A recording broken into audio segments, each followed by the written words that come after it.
කාලේ සම්පූර්ණ ස්වාමීන් වහන්සේ සූදානම් වෙමු. අපි මොහොතක් නිශ්චල වෙමු. භයානක කාලයක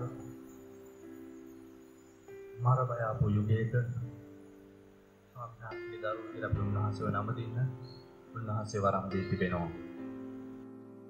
අපි මොහොතක් නිශ්චලව ස්වාමීන් වහන්සේලා මුගත්තේ අපේ හදවත සූදානම් කරගමු.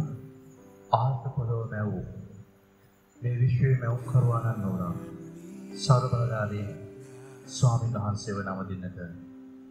උන්වහන්සේ ඔබේ මගේ පියාණන් වහන්සේ මේ මුළු මහත් විශ්වයේ ස්වාමීන් වහන්සේ සියල්ල පාලනය කිරීමේ බලය උන්වහන්සේ සතුව තිබෙනවා. ඔබේ ජීවිතේ මගේ ජීවිතේ ඉරහඳ තාරකා අවුව වැස්ස මේ සියල්ල ස්වාමීන් වහන්සේගේ දෑන් තිබෙනවා. උන්වහන්සේ සියල්ල උන්වහන්සේ කැමැති පරිදි මෙහෙවන්ත බලය ඇත්තා වූ මහත් වූ දෙවියන් වහන්සේ මේ උදෑසන අපි උන්වහන්සේ නම දෙන අපේ හදවත සූදානම් කරගමු. රජුගේ රජු විශ්වයේ බල පරාක්‍රම දෙවියන් වහන්සේව දෙවියන් වහන්සේ ගබුන් පත්යටයි ඔබ සමත් වෙන්නේ. දගීතික කරුණාවක් කියනවා බය එවලමින් වැඳ රැඳෙමින් ස්වාමීන් වහන්සේ ගබුන් පත්යට එන්නේ කියලා. අපි අපේ හදවත සෝදානම් කරගන්න පිළිතුරු ගීතාවලිය පොතේ 42 වෙනි පරිච්ඡේදයේ භාවනා යෝගීව මෙනෙහි කරමු. දිලින්දා සලකන ආශිර්වාද ලද්දෙක් විපත් දවසේදී ස්වාමීන් වහන්සේ ඔහු මුදනසේක. ස්වාමීන් වහන්සේ ආරක්ෂා කරනසේක. ඔහුගේ දී රක්නාසේක. ඔහු පොළවේ ආශිර්වාද ලද්දෙක් වන්නේය. ඔහුගේ සතුරන්ගේ කැමැත්තට ඔහු වාරණය ස්වාමීන් වහන්සේ උද්‍යානයේ විශ්වාසයක රෝගීහි ඔබ ඔහුගේ මුළු යහන සකස් කරනසේක. මම කතා කොට ස්වාමීන් මට කරුණා කළ මැනව. ඔබට විරුද්ධව පව් කළෙමි. එබැවින් මාගේ ආත්ම සුව කළ මැනවයි කීමේ. මාගේ සතුරෝ මට විරුද්ධව නපුර කතා කරමින් කවදා ඔහු මැරෙන්නේද කවදා ඔහුගේ නාමය නැගෙන්නේද කියයි. ඔහු මා බලන්ට ආවොත් මුස්තර දේ කතා කරයි. ඔහුගේ සිත අයිතිකම් රැස් කරගනී. ඔහු පිටත යන කල ඒ ප්‍රකාශ කරයි. මට වෛර වන සියල්ලෝ මට විරුද්ධව එක්ක කොඳුරති. ඔහු මට අන්තරා කිරීමට උපාය වෙයි. නපුරු ලෙඩක් මට වැළඳී තිබේ. ඔත්පල ඉන්න මෝ ආයෙත් නොදෙවි නැතින්නේ කියති. එසේ මා විසින් විශ්වාස කළා වූ මාගේ භෝජනයෙන් කෑවා වූ මාගේ සිතේ මිත්‍රයා මට විරුද්ධව විරුද්ධසෙන්නේ. නමුත් මා විසින් ඔවුන්ට විපාක දෙන පිණිස ස්වාමීන් මට කරුණා කොට මාට සිදුවන්නේ. මාගේ සතුරා මාගේ ජයගෝචා නොපවත්වන්නේ. ඔබ මාගේ ප්‍රිය බව නිඳන්නේ. මාවනයි ඔබ මාගේ අවංකමේ දරාසිතේක. සදාකාල ලැබෙන්නේ මා සදා ගන්නාසේක. ඊශ්වර දේව ස්වාමීන් වහන්සේට සදාකාලම ප්‍රශංසා වේවා. ආමේන්. ආමේන්. උන්වහන්සේ ඔබට සලකනවා වූ අපේ පරිණාම ජීවිතාව ගායනා කරපු සතර සිටි එක් කරලා අපේ ජීවිතේ ගායනා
ඔබ අපට වරම් දෙන්න මුළු හදවතින් මුළු භක්තියෙන් ඉමක් කොනක් නැති මේ මුළු මහත් විශ්වයම වූ ඔබ වහන්සේව නම දෙන්නට මෙන්න සමදිනේ අපි හැම කෙනෙක් ඔබගේ දෙපා මුල යටත් වෙනවා. ඔබ වහන්සේගේ මහිමය දකින්නට ඔබ අපට උපකාර කළ මැනව. ජේසුස් වහන්සේගේ උතුම් නාමයෙන් ආමේන්. අපි ඉන්න ආකාරයෙන්ම නමස්කාර කාලයකට ඇතුළු වෙමු.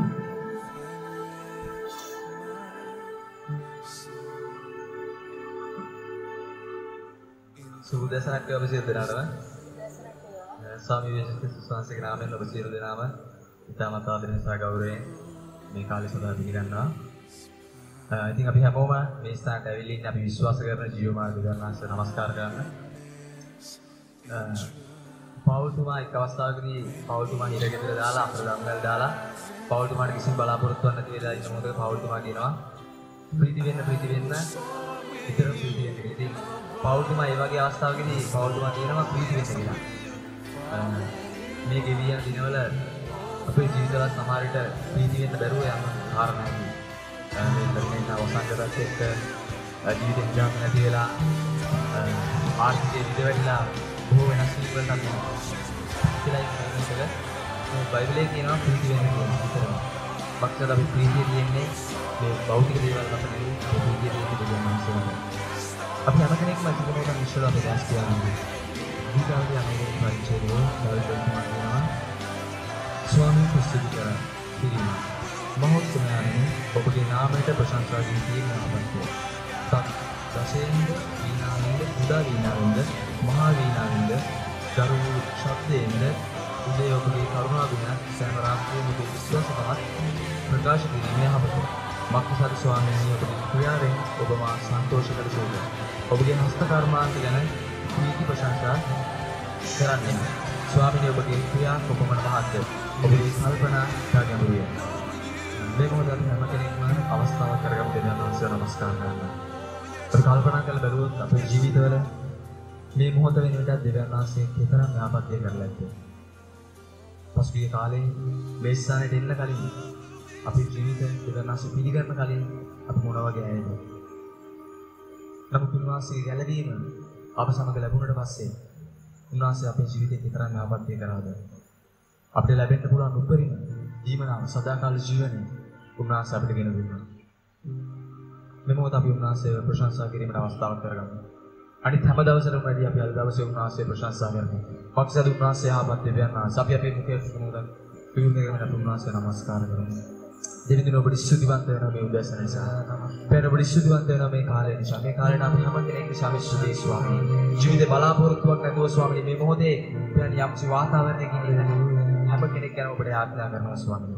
ඒ හැම කෙනෙකුගේ ජීවිත ඔබ වහන්සේට බාරයි. ස්වාමී ඔබ වහන්සේ මේ කාලය තුළ ඔබ වහන්සේට ආශිර්වාද කරන්න ස්වාමී. පැන්නේ ඔබේ ජීවිත ඔබ වහන්සේ නිදාස් කරගෙන අපි ආඥා කරනවා ස්වාමී. යේසුස් වහන්සේගේ නාමයෙන් අපි හැම කෙනෙක් ගැන ඔබට බාර වෙනවා. හාලෙලූයා. අපට ප්‍රශංසා වේවා ස්තුති වේවා. ස්තුති කරමු ස්වාමී.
අපේ ජීවිතේ අපිට යහපතක් අපිට නපුරක් ස්වාමීනි අපි බාර ගන්න අවශ්‍යයි. කියන්නේ සියලු යහපත් දේ වාසියෙන් ලැබෙන බව අපි දන්නවා. පොඩි සුදුවන්ත වෙනවා කියන්නේ. තව දුරටත් මේ ඉන්න ආකාරයෙන් උන්වහන්සේ නමස්කාර කරනවා. උන්වහන්සේ නමස්කාර කරනකොට ප්‍රතිනේ අපි ටික මොහොතක් අපි කෙනාගේ හදවත් සෝදිස් කරලා බලමු. ඇත්තෙන්ම අපි ඉන්නේ උන්වහන්සේ නමස්කාර කරන්න පුළුවන් වාතාවරණයකට කියලා. එකේවා තුන්වෙනි පරිච්ඡේදයේ 21 වෙනි පදයේ තියෙනවා ස්වාමීන් වහන්සේ ඉදිරියේ මගේ හිතේ ස්වාමීන් වහන්සේ ඉදිරියේ මගේ හිත පැතිරීමේ කාරණයක් නැත්නම් මම උන්වහන්සේගේ නිර්දෝෂයි කියලා. ඉතින් ඇත්තටම ඔබගේ මගේ ජීවිතය ගැන අපි කල්පනා කරලා බලුවොත් උන්වහන්සේගේ අභිමුඛත්වයට යන පිණිස අපේ සිතුවිලි අපේ ක්‍රියා යහපත්ව තිබුණද? මේ සතිය වෙන්න පුළුවන්, පසුගිය කාලය වෙන්න පුළුවන්. අන්තිමට තවත් අපි උන්වහන්සේ සමග ගනුදෙනු වෙනවා. අන්තිමට තවත් අපි උන්වහන්සේත් එක්ක කතා කරේ, අපි යාඥා කරේ නවත්ත. අපි හැමෝම අපේ හදවතට ටික මොහොතක් ඉඩ දෙමු. ටික මොහොතක් සිතමු. උන්වහන්සේ වෙනුවෙන් කාලයක් දුන්නා කියනවා. ප්‍රභුතුන් වහන්සේ බලාපොරොත්තු වෙනවා අපේ ජීවිතවලින් උන්වහන්සේ නමස්කාර කිරීම, උන්වහන්සේට කාලයක් දීම. ස්වාමීන් වහන්සේ කියනවා මේ මොහොතේ ස්වාමීනි මගේ අතින් වුණ හැම වැරද්දක්ම මේ උදෑසන මම ඔබ වහන්සේට කියනවා. මගේ ජීවිතේ මම දුර්වලකම් නිසා ස්වාමීනි ඔබට විරුද්ධව මගේ අතින් පව වුණා. ඔබ වහන්සේ පාගියපු දේ මම හැම වෙලාවෙම කරා ස්වාමීනි. ඒ වුණත් මේ උදෑසන මට හැම දෙයක්ම අපහැරලා ඔබ වහන්සේට දෙන්න ඕනේ. ඒ පාපේ මට තවත් ඉන්න බෑ ස්වාමීනි. ඒ පුරුද්දේ මට තවදුරටත් ඉන්න බෑ ස්වාමීනි. දැන් මගේ ජීවිතේ තාමත් මම කෙනෙකුට සමාව දීලා නැද්ද? ස්වාමීනි ඔබ වහන්සේ නමස්කාර කරන්න මේ මොහොතේ මගේ හදවතේ මම කෙනෙක් එක්ක වෛරයෙන් ඉන්නවද? ස්වාමීනි මට සමාව වෙන්න. මේ මොහොතේ මම මේ හැම කෙනෙක්ටම සමාව දෙනවා. ඔවුන් මට මොන දේ කරා? ඔවුන් මගේ ජීවිතේට මොන දේ කරා? මම මේ මොහොතේ ඉන්න ඔබ වහන්සේ දිහා බලාගෙන ඔබ වහන්සේ මට සමාව දුන්නු ආකාරයට මම මේ හැම කෙනෙක්ටම සමාව දෙනවා ස්වාමීනි. මේ හැම කෙනෙක්ම අපි ටික මොහොතක් කල්පනා කරලා බලමු අපි සමාව දීපු නැති කෙනෙක් මේ ස්ථානේ ඉන්නේ කියලා. අපේ ජීවිතවල සුදාත්මනා සිටිනවා. උන්වහන්සේගේ අභිමුඛත්වයට එන විට අපි සමාව දෙන්න අවශ්‍යයි. ඒ විදිහ උන්වහන්සේගේ සමාව උන්වහන්සේට මත දෙනවා.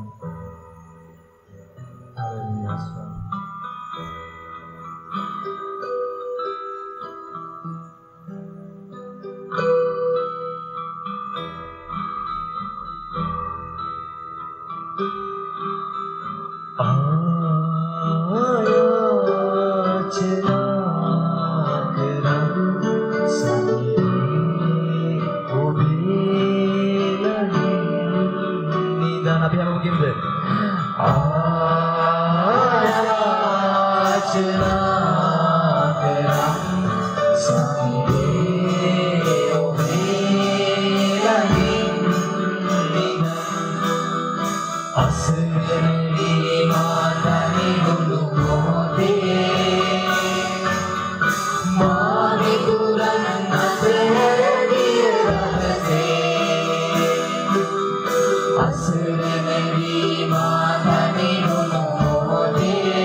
Siti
ඔබගේ නාමයෙන් ස්තුති වේවා.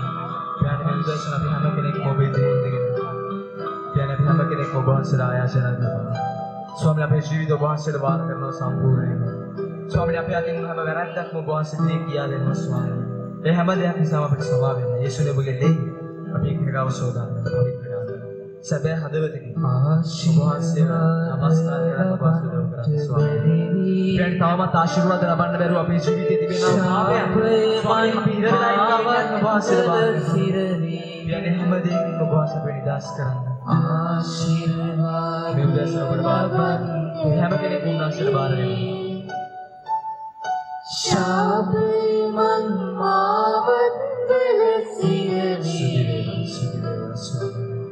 සිටියාව දිනයේදී පිරිතුම මට හමුවේ සිටියාව දිනයේදී පිරිතුම මට හමුවේ ප්‍රේමෙන් ආදරසේ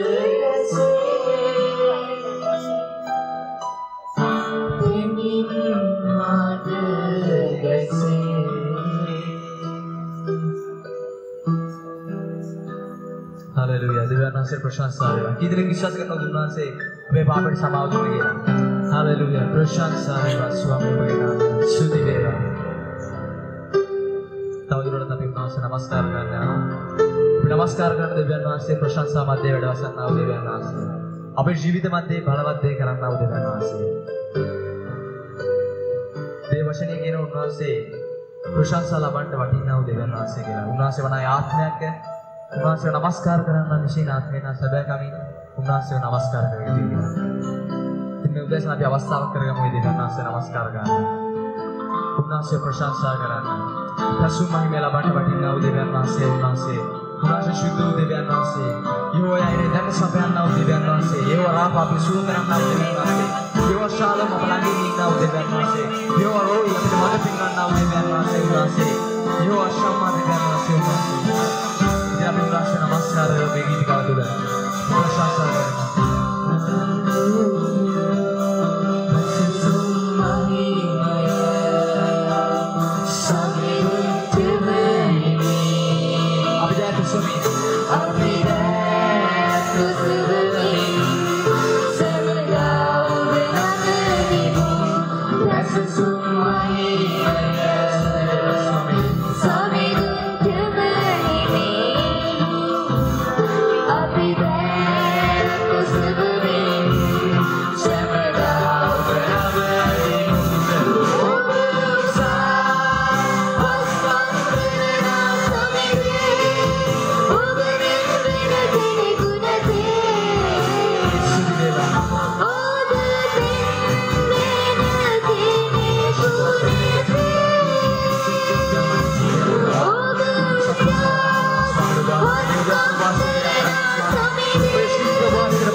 Oh,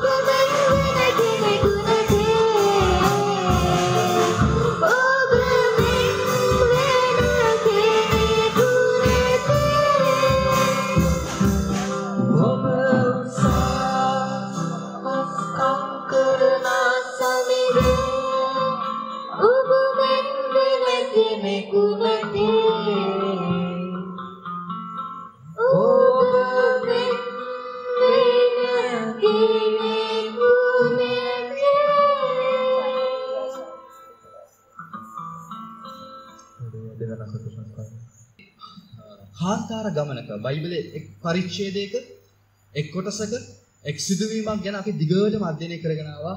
අද 23 වෙනි සතිය අපි මේ කොටස බලන්න යන්නේ. 23 වෙනි සතිය සහ අවසාන සතිය. කාන්තාර ගමන අදින් අවසන් වෙනවා. ඉතින් සමහරට ඔබට සතුටු ඇති, සමහරට ඔබට දුක ඇති.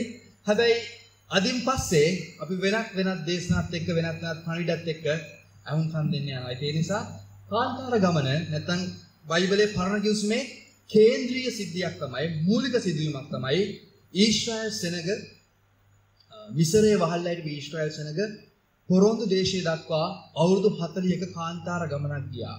මේ කාන්තාර ගමනේදී සන්ධිස්ථාන 42ක් තුල ඔවුන් 40ක් පහු කළ ඉවර සන්ධිස්ථාන 42ක් තුල ඔවුන්ගේ කඳවුර තනා ගන්නවා. නැත්නම් නතර වෙනවා. මේ සන්ධිස්ථාන 42ම ඔබේ මගේ ජීවිතේ සන්ධිස්ථාන බවට පත් වෙනවා. සමහරට අපිට සමහර සන්ධිස්ථාන මග හැරෙන්නේ නැති, සමහර සන්ධිස්ථාන අපිට බලන්න පුළුවන් වෙන්නේ නැති. මෙතන දවසේ පුංචි මතක් කිරීමක්. මම එක ටිකක් වෙලාව ගනියද පුංචි මතක් කිරීමක් එක්කම අවසන් සන්ධිස්ථාන දෙකට අපේ අවධානය යොමු කරමු. ඒත් එක්කම අපි මේ කාරණය නැත්තම් මේ කාන්තාර ගමන ගැන බලන්න හේතුව බයිබලය අපිට ආඥාවක් දෙනවා. පුරාණ දවස් සිහි කරව පරම්පරාවෙන් පරම්පරාවට පසුනාව වර්ෂ කල්පනා කරන්න. ඒ නිසා බයිබලයේ පරණ ගිවිසුමේ තිබෙනා මේ පුරාණ දවස්වල තිබුණා වූ නැත්නම් මේ ගෙවුණා වූ වර්ෂවල සිදුවීම් ගැන කල්පනා කිරීමක් තමයි මේ සතිය 23 පුරාම අපි සිදු කරගෙන ගියේ. ඒ නිසා පොඩ්ඩක් ආපහු මතක් කරගන්න. බයිබලයේ කියන්නේ මේක අපි බැලූ බැල්මට මුද්‍රිත කුංචි පොතක්. හැබැයි මේ හැම කාරණයක්ම අපේ ජීවිතේට කතා කරනවා. මේකේ හැම කාරණයක්ම ඔබේ ජීවිතේ මගේ ජීවිතය සම්බන්ධයෙන් කතා කරනවා. ඒ නිසා මේ පොත ස්වාමීන් වහන්සේගේ හඬ විදියට ඔබට මට පුද්ගලිකව කතා කරන පොතක්. ඒ නිසා බයිබලය කියන්නේ ඔබේ මගේ ජීවිත කතාව. ඔබයි මමයි නතර වෙන හැම තැනක්ම බයිබලයේ සඳහන් කරලා තියෙනවා. ඒ නිසා අපි මේ අධ්‍යයනය බලද්දී අපි දැක්කා ඊශ්‍රායල් සෙනග මිසරයේ වහල් වෙලා හිටියා. කාන්තාරයකට ඇතුල් වෙලා අවුරුදු 40ක් තුල කාන්තාරයේ ගමන් කරලා ඒ අය පොරොන් දේශයට යනවා. අපේ ජීවිතේත් මේ වගේම ගමනක් යන්නේ. අපිත් වහල් වෙලා හිටියා. අපි කාටද වහල්ලා ඉන්නේ? සමහර අපේ වෙනත් විශ්වාසයන් තුල ඉන්න ප්‍රති දෙවියන් වහන්සේ නැතුව ජීවිතයේ අත්බැහැවීම් වලට විවිධ දේවල් වලට වහල් වෙලා හිටියා. දැන් සභාවට ආපුවාම අපි අත්බැහැවීම් අපි අත්හරිනවා. අපි වහල් භාවයන් අත්හරින්න ඕනේ. ඒ අත්හැරලා අපි සභාවේ මේ සභා ජීවිතේ කාන්තාර වගේ ලේසි නෑ. අමාරු ගමනක් යනවා. ඒක අපි දන්නවා මේ ජීවිතේ නිම වුණාන් පස්සේ අපි ස්වාමීන් වහන්සේත් එක්ක පොරොන් දේශයට ඇතුල් වෙන්න නිසා මේ කාන්තාර ගමන ඔබේ මගේ ජීවිත ගමන ගැන කතා කරනවා. මම විශ්වාස කරනවා ඔබටත් මටත් දැනෙන ඇති මේ කාන්තාර ගමනේ ගොඩාක් සිදුවීම් ඔබේ මගේ ජීවිතේ හරි සමීපයි. ඒ වගේ අත්දැකීම් තුළ අපි ගිහිල්ලා තියෙනවා කියන කාරණේ. ඒ නිසා මේ කාන්තාර ගමන ගැන බලන්න හේතුව මේක පොරොන්දුවක් දෙවියන් වහන්සේගේ. දෙවියන් වහන්සේ ආබ්‍රහම්ට පොරොන්දුවක් දුන්න උත්පත්ති පොතේ 15 වෙනි පරිච්ඡේදයේ 13 ඉඳලා උන්වහන්සේ ආබ්‍රහම්ට කතා කරන නුඹේ වංශයේ තමන්ට අයිති නැති දේශයක් විදේශී වන බවද, ඔවුන්ට මෙහෙ කරන බවද, ඔවුන් අවුරුදු 400ක් ඔවුන්ට පීඩා කරන බවද එබැවින් දැනගනින්න. තවද ඔවුන් මෙහෙ කරන්නා වූ ඒ ජාතිය මම විනිශ්චය කරන්නේ මේ ඉන්පසු ඔවුන් බොහෝ සම්පත් ඇතුව පිටත් වෙන්නෝය. එහෙත් නුඹ සමාදානයේ නුඹේ පියවරුන් වෙතට යන්නේය. හොඳ මහලු වයසේදී තැන්පත් කරනු ලබන්නේයයි. 4 වෙනි පරම්පරාවේදී ඔවුන් නැවත මේ එන්නෝයයි. මක්සද අමෝරිවරුන්ගේ අධර්මිෂ්ඨකම තාම සම්පූර්ණටයි කීසේක. මේ පදය මේ කොටස කාන්තාර ගමන බලපු පළවෙනි දවසේම මම ඔබේ අවධානය යොමු කළා. ඒකට හේතුව මේ පොරොන්දුව දීලා අවුරුදු 217කට පස්සේ ඊශ්‍රායල් සෙනග නැත්තම් ආබ්‍රහම්ගේ වංශය වහල් වෙනවා. වහල් භාවයට පත් වෙලා අවුරුදු 30ක් ඔවුන් විදේශගත වෙනවා. විදේශ රටක ඉන්නකොට අවුරුදු 30කට පස්සේ අවුරුදු 400ක් ඔවුන් වහල් වෙනවා. ඊට පස්සේ ඔවුන් බොහෝ සම්පත් ඇතුව පිටත් වෙලා යනවා. ඔබ දන්නවද? ඊශ්‍රායල් සෙනග කූඩාරම් මණ්ඩපය හදද්දී අද වටිනාකම බැලුවොත් මේ කූඩාරම් මණ්ඩපයට යොමු කර රත්තරන් සහ සියල්ලේ ඇමරිකානු ඩොලර් කෝටි 3000කට ආසන්න වටිනාකමක් තිබුණලු. එච්චර බොහෝ සම්පත් ඇතුව ඔවුන් මේ ස්ථානෙන් නික්මලා ගියා. ඔවුන් දෙවියන් වහන්සේ නමස්කාර කරන්න යනවා කියද්දී ඒ මිසර සෙනග තිබිච්ච රත්තරන් ගලවලා දුන්නා කියලා බයිබලයේ සඳහන් කරනවා. ඔවුන් රන් වස්ස හැදුවේම රන් රූප හැදුවේවයි ඒ සියල්ලෙන් එච්චර බොහෝ සම්පත් ඇතුව ඔවුන් මේ ස්ථානෙන් උන්වහන්සේ ගෙවන්න ඕන නියම මිලය ඒ ඇයට ලැබෙන්න සලසලා ඒ ස්ථානෙන් පිටමන් කරලා ගියා. නිසා මම මේ කාරණාවල් කියන බලපු අධ්‍යයනය හුදු බොරු අධ්‍යයනයක් නෙමෙයි. ඒක ඇත්තටම සාක්ෂි ඇතුවම තියෙන නිසා අවුරුදු 400ක් කෙලවර වෙද්දි මම අවුරුදු 430ක් වුන් මිසරේ පදිංචි වෙලා හිටියා. අවුරුදු 400ක් වහල් වුණා. නිග්මයන් පොතේ කතා කරලා කියනවා ඒ දවසේදීම උන්වහන්සේ අවුරුදු 600කට පස්සේ උන්වහන්සේට මතක් වෙනවා. උන්වහන්සේ දන්නවා මන් දීපු පොරොන්දු අධිෂ්ඨ කරන්න ඕනේ කියලා සුක්කොත් වලට නැත්නම් රාමසේස් කියන නුවරින් අය පිටත් වෙලා යනවා. අපි බැලුවා දිනේ කොහොමද දිනේ බලන්නේ අපි රාජාවලි පොත තුලින් දැක්කා ක්‍රිස්තුපූර්ව 1446 මාර්තු මාසේ 15 වෙනිදා ඇත්තටම මේ අය සුක්කොත් වලින් පිටත් වෙලා ගියා. මම මේ කතා කරගෙන ආවේ ඔබට මතක් කරගෙන ආවේ අපි බැලුවා කොටස් මේ එකින් එක ඔබේ මගේ ජීවිතයට වැදගත් වෙන පිණිස මම ආපහු පොඩ්ඩක් ඉතාම ඉක්මනින් මේ සම්දිස්ථාන කීපේ පව කරන්න අපි උත්සාහ කරොත් ඔබට මතක ඇති ඉස්සලාම සුක්කොත් කියන්නේ తాවකාලික කුටිය ජීවිතය හරි తాවකාලිකයි ඒ තාම ආරක්ෂක බිත්තිය දෙවනාස එතනින් තමයි උන්වහන්සේගේ ආරක්ෂාව ගිනිතැමෙන් වලාටෙන් දුන්නා මිද්දොල් හඳුදා බලකොටුව කොරින්ති පොතේ කතා කරගෙන සභාව කියන්නේ ඔබ ආරක්ෂා වෙන මාව ආරක්ෂා වෙන බලකොටුව එතනට බෞතිස්ම වුණා වුන් මාරා ජීවිතේ තිත්තයි පල්ලියාවට ජීවිතේ මිහිර වෙන්නේ නැහැ ජේසුස් වහන්සේගේ අත්ත ජේසුස් වහන්සේ කියන කෙනා අපේ ජීවිතේ ඉන්න ඕනේ ඒ දින් වලට ආව ශක්තිය අපේ ජීවිතේ ශක්තිය දෙවියන් වහන්සේ කියන එක රතු මුහුද ළඟ බටපඳුරු දෙවියන් වහන්සේ මතක් කළා වැනෙන්න එපා ක්‍රිස්තියානි ජීවිතේදී ඍජුව හිට ගන්න ස්වාමීන් වහන්සේත් එක්ක රතු මුහුද ළඟ ඊට පස්සේ සීන් කාන්තාරයට කටුපඳුරු ජීවිතේ ලේසි නෑ හරි දුක්ඛිතයි අමාරුයි මුත් එක තුල යන්න ඕනේ දුක්ඛ ආලුෂ් පසු කරා එතනදී කියනවා සබත පැවැත්වීමේ වැදගත්කම රෙෆිරි මිටියාවතේ විවේකයක් ගන්න ඕනට දෙවියන් වහන්සේ විශ්වාස නොකරපු නිසා ජීවිතේ විවේකය ආගන්න නැති වෙලා ගියා. සීන් වනාන්තරයට ආවා. එතනදී 50 වෙනි දවසේ සුද්ධාත්මයන් වහන්සේ නැත්නම් දෙවියන් වහන්සේගේ හඬ එයාලා ඉගෙන ගත්තා. උන්වහන්සේගේ වචනය තුලින් තමයි උන්වහන්සේගේ හඬ අපිට අහන්න පුළුවන් කියන එක. හිබ්‍රෝත් 7 වලට ආවා. ගිජුකම වර්තමානයේ අපි ගොඩාක් වෙලාවට ලෝකයේ දේවල් මත ගිජු වෙනවා කියන කාරණේ. ඊට පස්සේ හෂ්රෝන් රිද්ම ගැට ගැසීම රිද්ම වල දිහා දෙවියන් වහන්සේ විශ්වාස නොකරන නිසා දවස් 40 යන තිබිච්ච ගමන අවුරුදු 40ක් බවට පත් වුණා. ඊට පස්සේ විම්මෝන් පෙරිෂ් වලට ආවා. තැලුන් දෙලුම් ගෙඩිය දෙවියන් වහන්සේ අපව තලනවා. අපි පසුතැවිලි වෙන්නේ නැත්නම් ලිබ්න වලට ආවා දෙවියන් වහන්සේ ආරාධනා කරා සුදු පැහැති නැත්නම් පසුතැවිලි වෙන්න කියන එක රිස්ලා වලට ආවා කඩනවා කෙහෙලාතා වලට සමුයක් විදිහට ඉන්න ෂෙපර් කන්දිකුවා හරි අලංකාරයි හේතුව පසුතැවිලි වෙන නිසා ආරාධනාවදිකුවා භයංකාරයි පරිස්සම් වෙන්න ඕන ඔබ එකිනෙකා ගැන සලකන්න ඕන කියන කාරණා මක්කලොත් වලට ආවා එක්සත්කම මහන්සි දන්නේ අහගෙන යති හැබැයි මම ඔබට කියන්නේ මතක් කරගෙන යන්න මේ සම්දිස්ථාන නාහත් වලට ආවා පහලට යෑම අපේ ජීවිතේ යටහත් පහත්කම තියෙන්න ඕනේ. තේරවලට ආව නලංගු වීම ජීවිතේ වස්තුව මැද්දේ නලංගු වෙන්න එපා, කාලය වැය කරන්න එපා කියන කාරණේ. මිත්කවලට ආව මිහිරි උල්පත දෙවියන් වහන්සේ තුළ මිහිර ලබන්න කියන එක. හෂ්මෝන් වලට ආව ස්තුලතාවේ මතකයි මම ස්තුල වෙන්න ධනවත් වෙන්න වස්තු හමු වෙන මේ දෙවියන් වහන්සේ හමුවේ. ඊට පස්සේ මොසෙරොත් වලට ආව දඬුවම දෙවියන් වහන්සේ නායකත්වයට විරුද්ධ වීම තුළ දඬුවම් දුන්නා. බෙන්ජකාත් වලට ආවා වංගු සහිත අපේ ජීවිතේ කෙටි පාරවල් නැහැ. අපි ස්වාමීන් වහන්සේත් එක්ක මේ අමාරු පාරේ යා යුතුයි කියන කාරණේ කියන්නේ. ඊට පස්සේ හෝර් හග්ගිග්ගාත් වලට ආවා. එතනදී උන්වහන්සේ තුල ආරක්ෂා වෙන්න.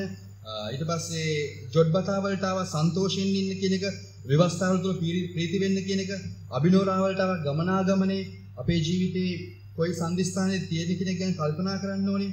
ඉතින් මේවා සම්දිස්ථාන සල්මොනා කූනුන් ඔබෙක් ලියාබාරින් දිබොල්ගාත් අල්මොන් දිබ්ලාතායින් අබිරායුම් කන්දුවැටිය මේ සම්දිස්ථාන කීපෙම අපි පහු කරගෙන ආවා. මේ සම්දිස්ථාන කීපය තුන අපි දැක්කා අවුරුදු 40ක කිලෝමීටර් 8482ක් මේ අය ගමන් කළා. මේ ගමන තුල ගොඩක් සම්දිස්ථාන එයාලා පහු කළා. හැබැයි දැන් අන්තිම සම්දිස්ථාන දෙකට ඇවිල්ලා තියෙන්නේ. ඒ නිසා අපි මේ අන්තිම සම්දිස්ථාන දෙක අපේ ජීවිතේ හරි වැදගත් වෙනක් ගන්නවා. මේ අය අවසාන වශයෙන් කඳුරු බැලගත්තේ පොරොන්දු දේශයේ පේන දුර. හැබැයි කනගාටුවට කාරණාව තමයි පොරොන්දු දේශය අත ළඟ තියාගෙන 24000 මේ පොරොන්දු දේශයේ ආශිර්වාදය අහිමි කරගත්තා. අපි ආපහු ගණන් කතා පොතේ 33 වෙනි පරිච්ඡේදයට යද්දී අවසාන දවස් නිසා මේ දේවල් මතක් නොකරම බෑ මම දන්නවා නීරස වෙන්න පුළුවන්.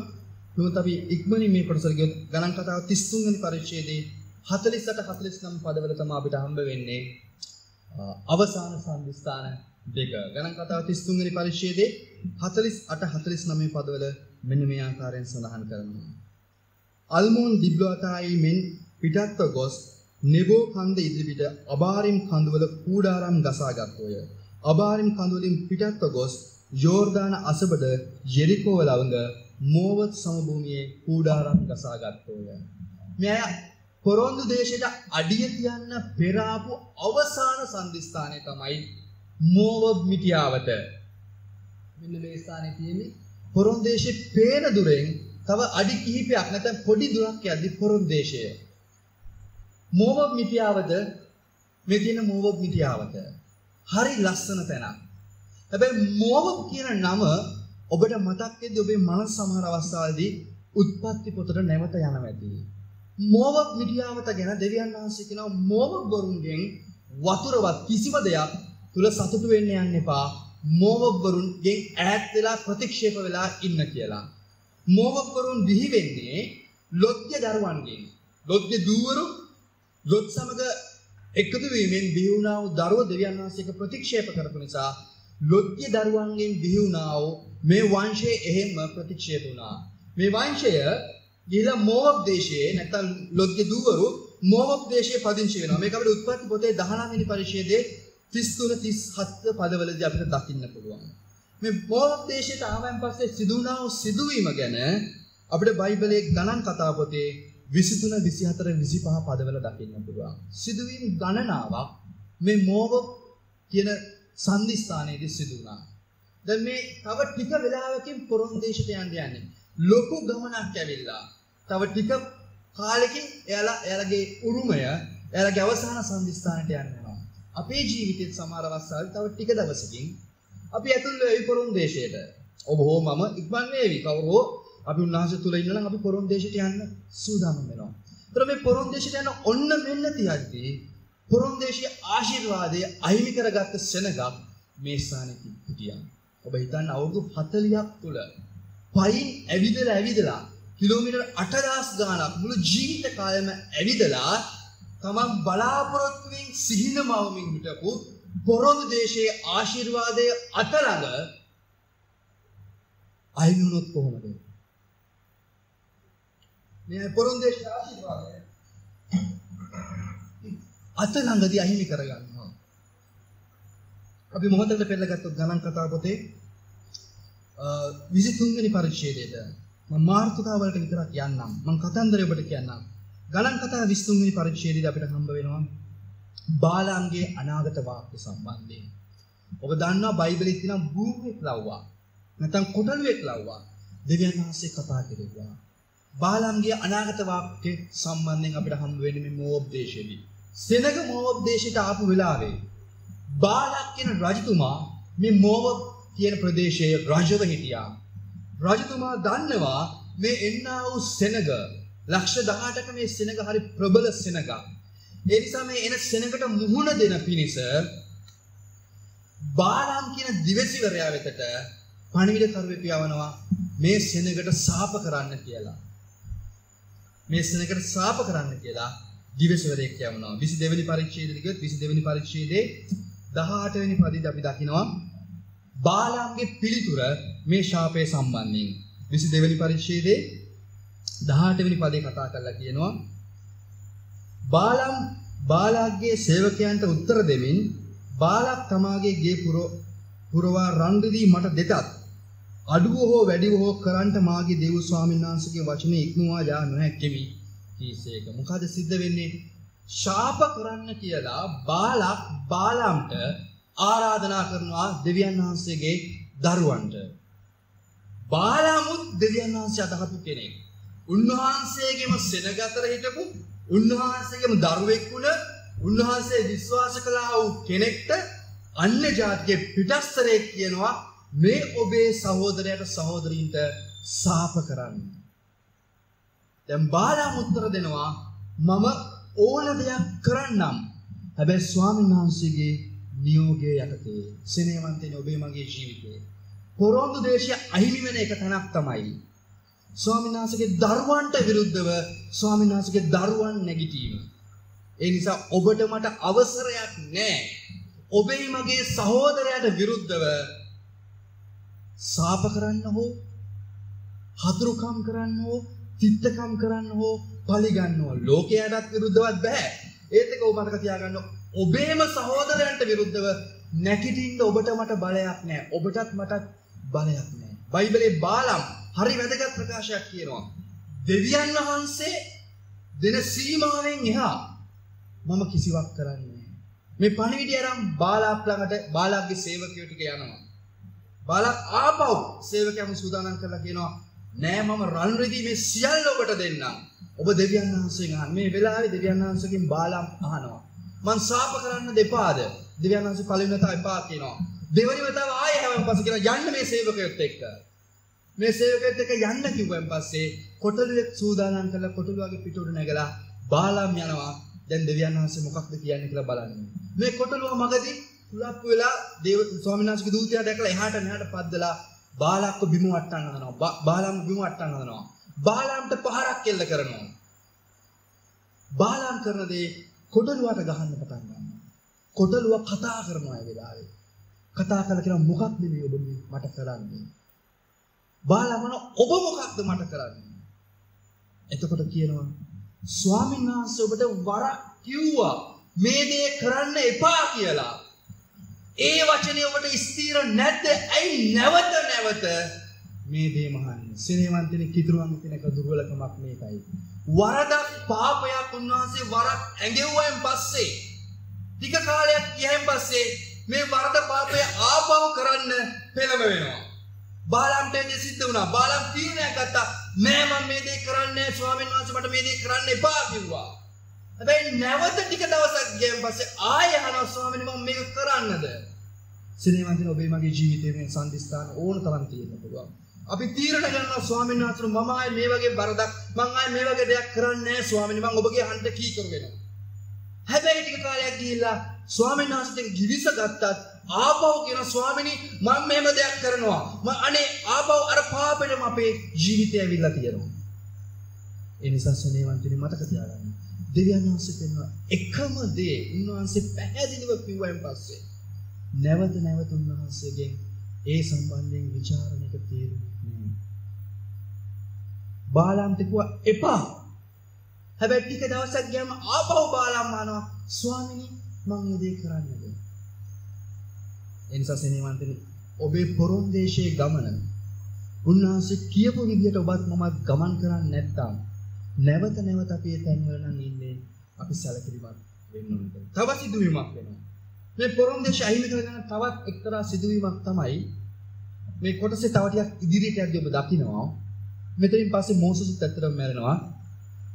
මේ මෝවබ් මිටියාවෙතේ හිටියා වූ කාන්තාව හරි ලස්සනයි.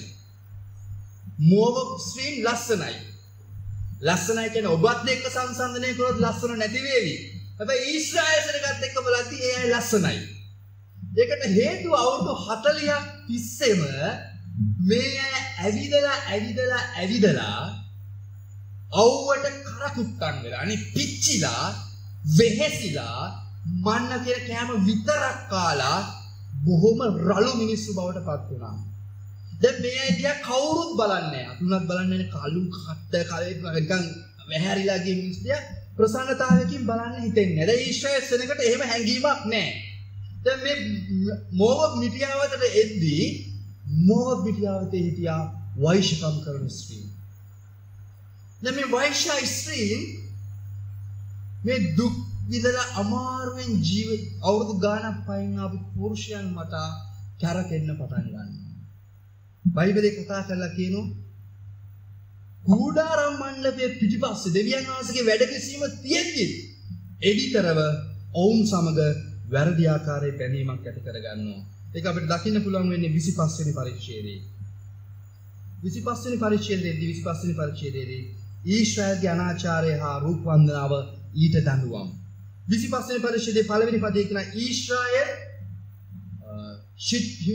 සිටියෝය එවිට සෙනග මෝවබ් දුවරුන් සමග වෛශ්‍යකම් කරන්න පටන් ගත්තෝය. ඒ තැනැත්තියෝ තමන්ගේ දෙවිවරුන්ගේ යාගවල සෙනග කැඳෙව්වෝය. දැන් මොකද්ද සිද්ධ වෙන්නේ? ඒ අය ගොඩාක් යාග කරපු අය රූප නමස්කාර පිළිම වලට.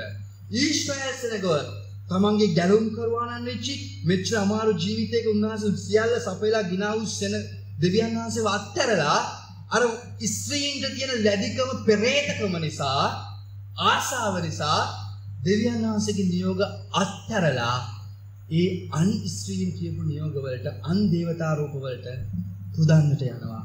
නැත්නම් ඒ දේවල් එක්ක එකතු වෙන්නේ. ඒ නිසා දෙවියන් වහන්සේ තීරණය කරනවා දෙවියන් වහන්සේ මෝසස්ට අනක් දෙනවා. මෝසස්ට නියෝග කරනවා. මෝසස් එල්ලපන් උඹේ මේ සෙනග.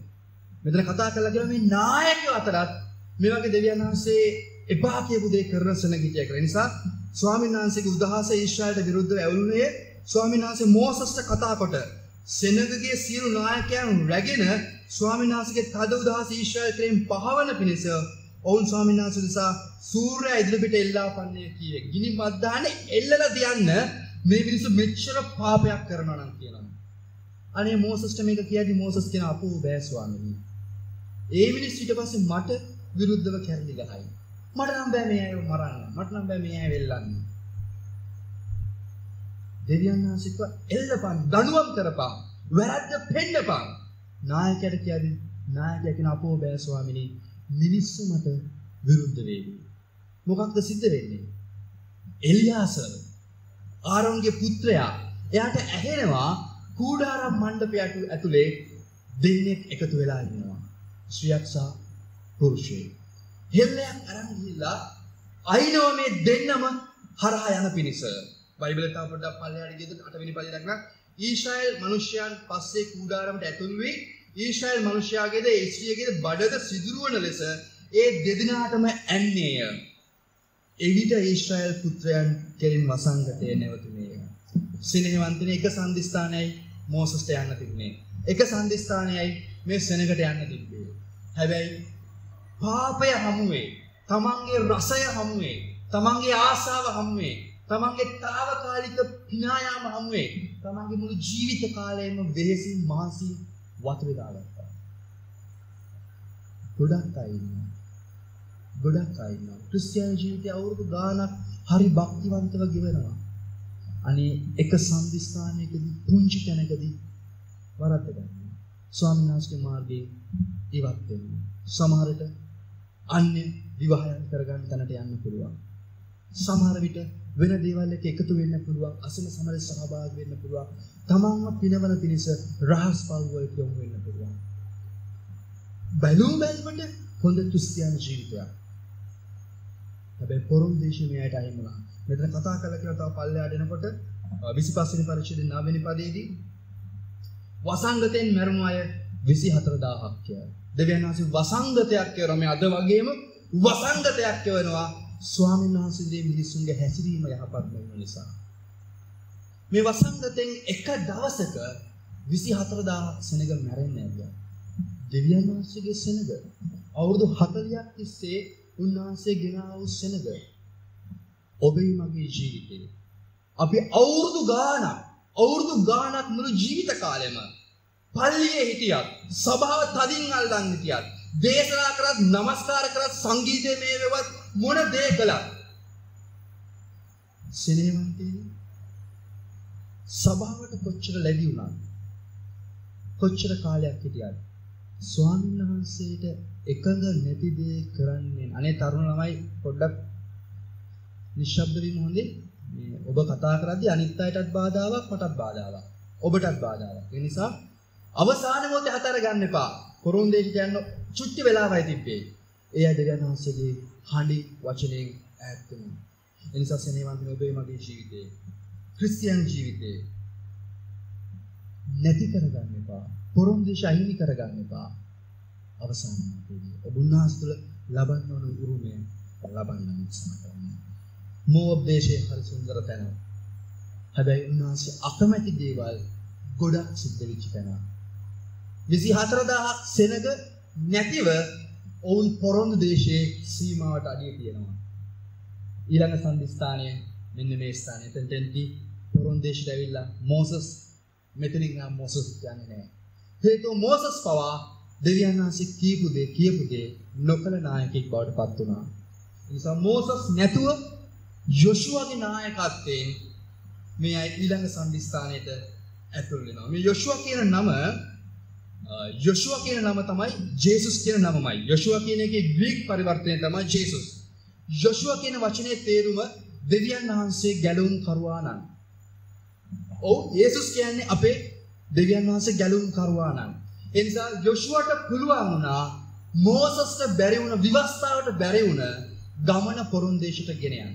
ස්නේහවන්තයනි නීතියට රීතියට විවස්ථාවට බැරි ගමන පොරොන්දේශයට ඔබ මාව ගෙන යන්න පුළුවන් ජේසුස් වහන්සේට. ඒ නිසා ඔබ උන්වහන්සේ විශ්වාස කරනවා නම් විතරයි පොරොන්දු දේශය කියන තැනට නැත්නම් මේ ජීවිතයෙන් මතු ජීවිතයට යන්න පුළුවන්. අවසාන සම්දිස්ථානයේ ඔබ අහලා ඇති ගිල්ගාල්.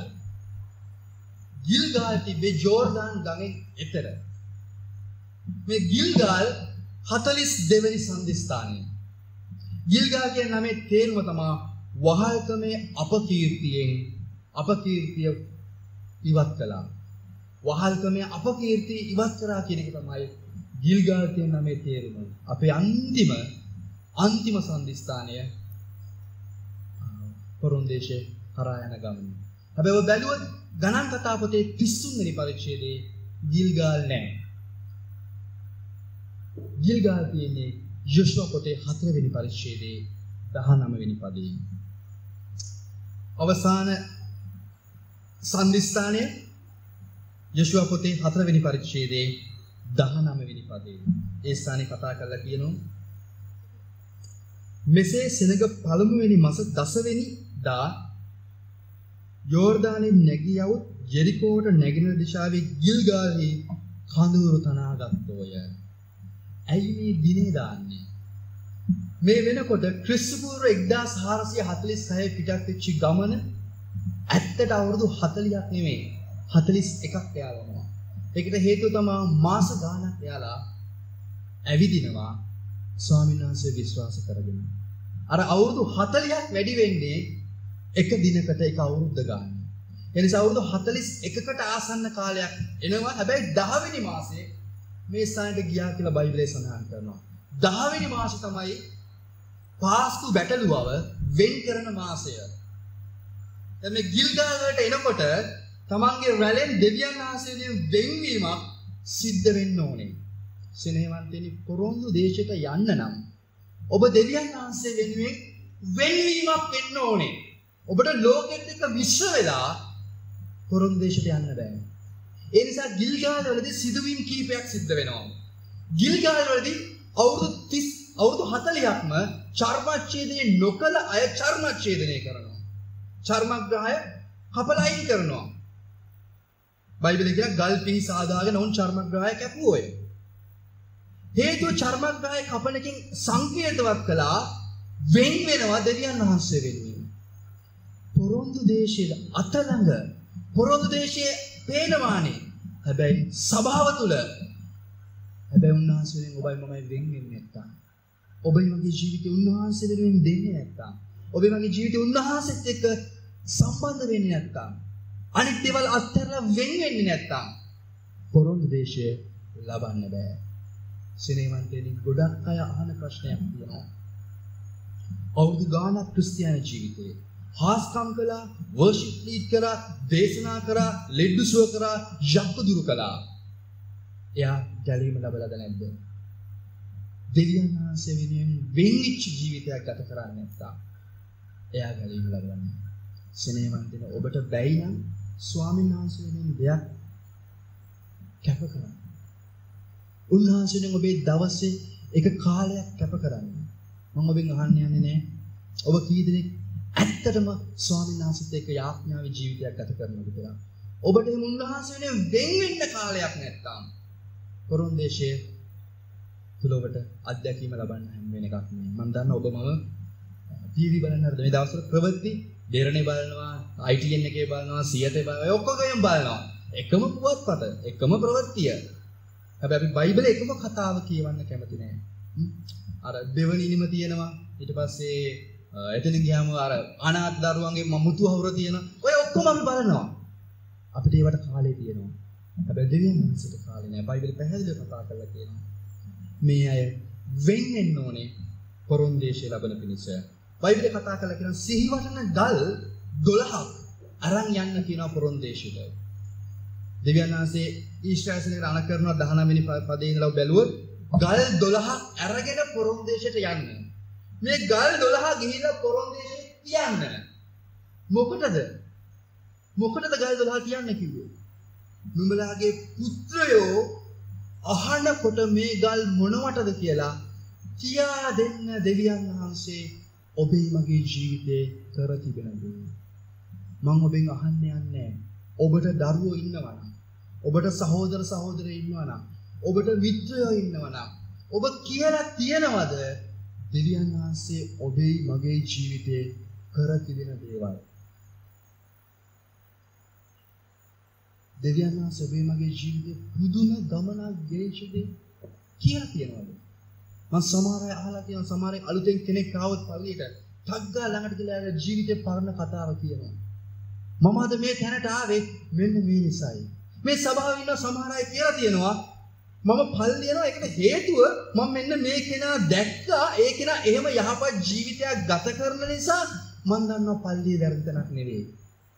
සෙනෙහ මන්දිරේ ඒ තැනට එන්න ඕනේ. ඒ තැනට එන්න ඔබේ මගේ ජීවිතේ දෙවියන් වහන්සේ කළ දේවල් අපේ දරුවන්ට උගන්වන්න.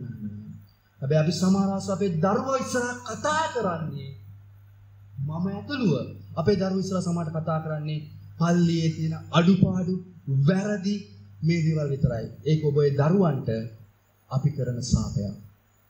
බයිබලයේ කියනවා දෙවියන් වහන්සේ ඔබේ ජීවිතේ කර යහපත් දේ සිහිවීම පිණිස ගල් 12ක් රැගෙන යනවා. අපිට තියෙනවා සිහිවීම පිණිස ගොඩක් දේවල්. අපි සිහිවීම පිණිස ස්වාමීන් වහන්සේගේ මේසේ වෙත එනවා. මොකක්ද මේ සිහි කරන්නේ අපි? අපි සිහි කරන දෙවියන් වහන්සේ අපිට කළ දේ. ජේසුස් වහන්සේ අපේ ජීවිතේ මුදාගත් එක මතක් කරනවා. ජීවිතේ පූජා කරපු එක මතක් කරනවා. ඒ පිණිසයි අද ගල් 12ක් කියන්නේ. හැබැයි මේසයක් මත අපි රොටි කඩලා මිදුෂ පානය කළා සිහි කරනවා ජේසුස් වහන්සේ අපේ වෙන් කළ දේ. ඔබ කල්පනා කරලා තියෙනවද? සිහි කරලා තියෙනවද? ජේසුස් වහන්සේ ඔබ මා සම්බන්ධයෙන් කරන දේවල්. ඒ නිසා සෙනෙහවන්තේනි, ඔබේ ජීවිතේ මගේ ජීවිතේ හරි වැදගත්. උන්වහන්සේ කළ දේ සිහි කරන්න. උන්වහන්සේ නොකළ දේ සියල්ල සිදුවුනේ යහපතටයි. ඒ නිසා සුපි අපි ගායනා කළා. ගීතිකකට විතරක් හරියන්නේ නැහැ. ඇත්තටම මේක සිද්ධ වෙන්නේ. ඒ නිසා මතක් කරන්න, සිහි කරන්න දෙවියන් වහන්සේ කළ දේ. පොරොන්දු දේශයේ හිටපු සෙනගට, පොරොන්දු දේශයේ හිටපු සෙනගට දෙවියන් වහන්සේ කියනවා සිහි කරන්න කළ යහපත් දේ. සභාවේ ඉන්න අය, පොරොන්දු දේශයේ උරුමේ ඇති අය මතක් කරන්න, බෙදා ගන්න උන්වහන්සේ ඔබේ මගේ ජීවිතේ කළ දේ. මේ කියන්නේ ජෙරිකෝ පවුර. ගිල්ගාල් වලින් පස්සේ දෙවියන් වහන්සේ පන්දම් ටිකක් ගන්න ජෙරිකෝ පවුර වටා 7 වරක් යන්න. මම මේ පින්තූරේ දැම්මේ මේක ඓතිහාසික සිදුවීමක් නිසා. මේ ජෙරිකෝ පවුර හරි ශක්තිමත් පවුරක්, කවමදාවත් කැඩෙන්නේ නැති වෙන පිණිස ඒ අය මුක්කු ගහලා තිබ්බා ගල් වලින් ඇතුළට කවදාවත් පවුර කඩා නොවැටෙන පිණිස. හැබැයි ජෙරිකෝ පවුරේ නටමුන් අදටත් තියෙනවා. මේ පවුර ඇතුළට කඩන් වැටුණා. හේතුව එළියට කඩන් වැටුණා. දැන් මැරෙන්නේ ඊශ්‍රායල් සෙනග. ඇතුළට කඩන් වැටුණා. ලෝක ඉතිහාසයේ කියනවා ජෙරිකෝ විනාශ වුණේ භූමිකම්පාවකින් කියලා. භූමිකම්පාවක් ආව නම් මේක වැටෙන්නේ එළියට. බයිබලයේ කියනවා ජෙරිකෝ පවුරට ස්වාමීන් වහන්සේ පහර දුන්නා. සෙනෙහවන්තනේ පහර නිසා පවුර ඇතුළට කඩන් වැටුණා. අදටත් ජෙරිකෝ පවුරේ මේ නටමුන් තියෙනවා. ඒකට හේතුව මේ වචනේ කියන හැම සම්දිස්ථානයක්ම ඇත්ත නිසා. ඒ නිසා දවසේ අවසාන සම්දිස්ථානය මත කරන්න පා ජීවිතේ. පොරොන්දු දේශයට ඔබ ඇතුල් වෙන්න ගොඩක් ආසන්නයි. ඔබ දෙවියන් වහන්සේව දන්නවා, ඔබ යේසුස් වහන්සේව දන්නවා, ඔබ උන්වහන්සේව නමස්කාර කරනවා, උන්වහන්සේට සේවය කරනවා, උන්වහන්සේව හොඳින් අඳුරන අය. ඔබ පොරොන්දු දේශයේ පේනමානේ ඉන්නේ. හැබැයි මෝබලදි වගේ රැවටෙන්න එපා ලෝකේ ලස්සනයිද. පොරොන්දු දේශේ අහිමි කරගන්න එපා. පොරොන්දු දේශයේ ඉන්න ඔබ සිහි කරන්න හැම වෙලාවෙදිම ස්වාමීන් වහන්සේ ඔබ වෙනුවෙන් මම වෙනුවෙන් කළ දේවල්. ජීවිතේ අමාරුකම් ගොඩක් තියෙනවා. ඒ හැමතැනදීම සිහි කරන්න දෙවියන් වහන්සේ කෙතරම් ඔබට මට යහපත් දේ කර තිබේද. එන්න අපි නිශ්චල වෙමු. සෙනෙහවන්තේනි, අපි සති 23ක් තුල කාන්තාර ගමනක් ගියා. මම විශ්වාස කරන ඔබ යමක් ඉගෙන ගන්න ඇති. ඔබ කවදාවත් නොඇසුවා වූ මතකයක් ඔබේ මනසේ තියෙන ඇති කාන්තාර ගමන ගැන. ඔබට ආපහු කවදාවත් සමාජ මේ කාන්තාර ගමන ගැන මේ ආකාරයෙන් අහන්න ලැබෙන එකක් නැති වේවි. නමුත් මතක තියාගන්න ඔබේ ජීවිතේ ගමන් කළ ගමන් මඟ. ඔබ විනාඩියක් අරගෙන ස්වාමීන් වහන්සේට කියන්න. සමිඳුනි බාලාම්ට එපා කියපු දේ නැවත නැවත කළා. මමත් බාලාම් වගේ. ඔබ ආසේ මට එපා කියන දේ මං කොච්චරනම් නැවත නැවත කළාද මට කමාරුයි. පියාණන් පොරොන්දු දේශයේ අත ළඟ තියාගෙන ඒකේ උරුමේ දැක දැක මම මුදල් නිසා, රැකියාව නිසා, වස්තුව නිසා, ආසාව නිසා, හැඟීම් නිසා ඔබ වහන්සේ පාදේවල් කළා. සමිඳුනි අහිමි කර නොගන්නට, ඔබ වහන්සේ අහිමි කර නොගන්නට ඔබ උපකාර කරන්න. සෙනෙහවන්තයන කියන්න. පසුතැවිලි වෙන්න උන්වහන්සේගේ පොරොන්දු දේශයේ උරුමය එපිස පොතේ 4 වෙනි පරිච්ඡේදයේ කියනවා.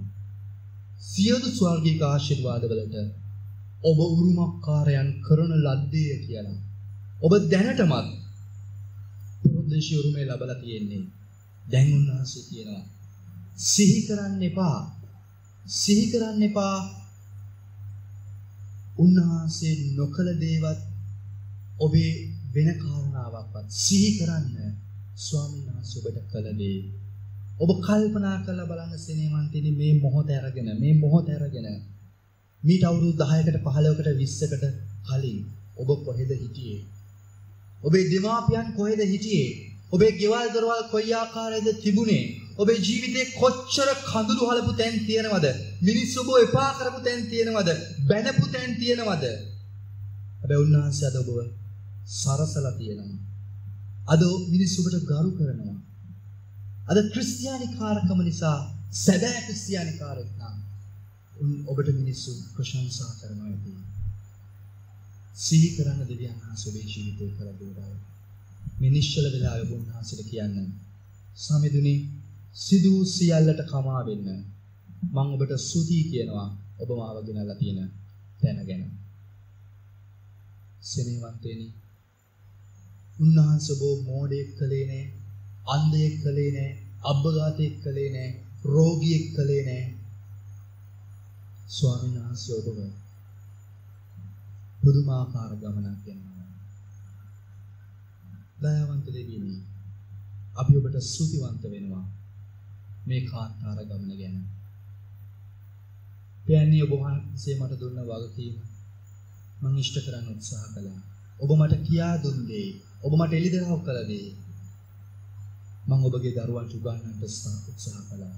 පියාණන් දරුවෝ එය පිළිගත්තත් නැතත් සමිඳුනි මට ඒ තුල හැසිරෙන්නට ඔබ මට උපකාර කළමැද.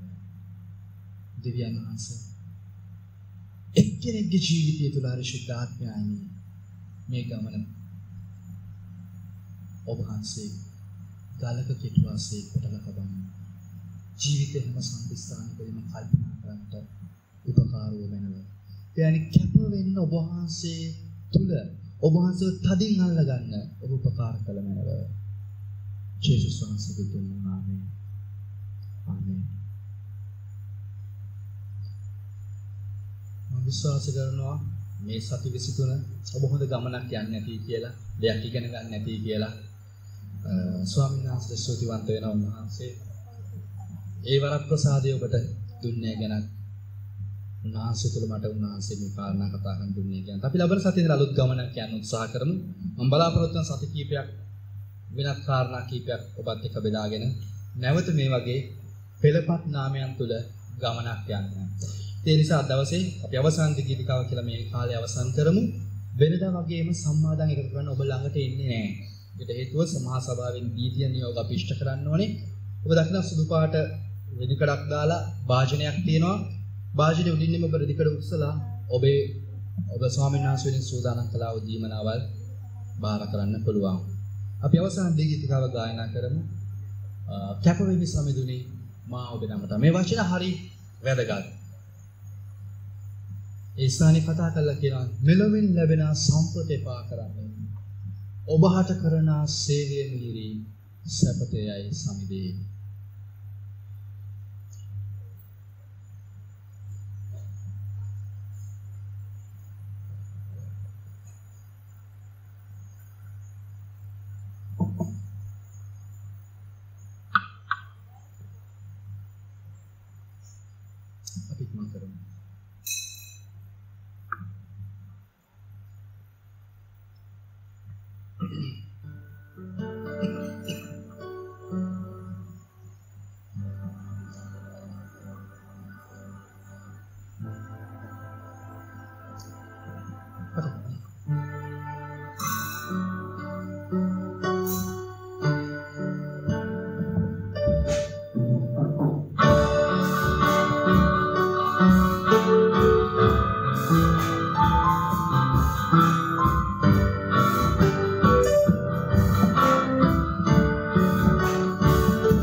ස්වාමීන් අපි ඔබට ස්තුතිවන්ත වෙනවා නැවත වාරයක්.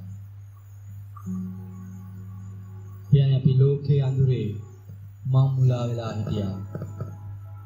ඔබ වහන්සේ හරි ජීවිතේ හරි මාවත පෙන්නලා ඔබ වහන්සේ වෙත ගෙනාවා.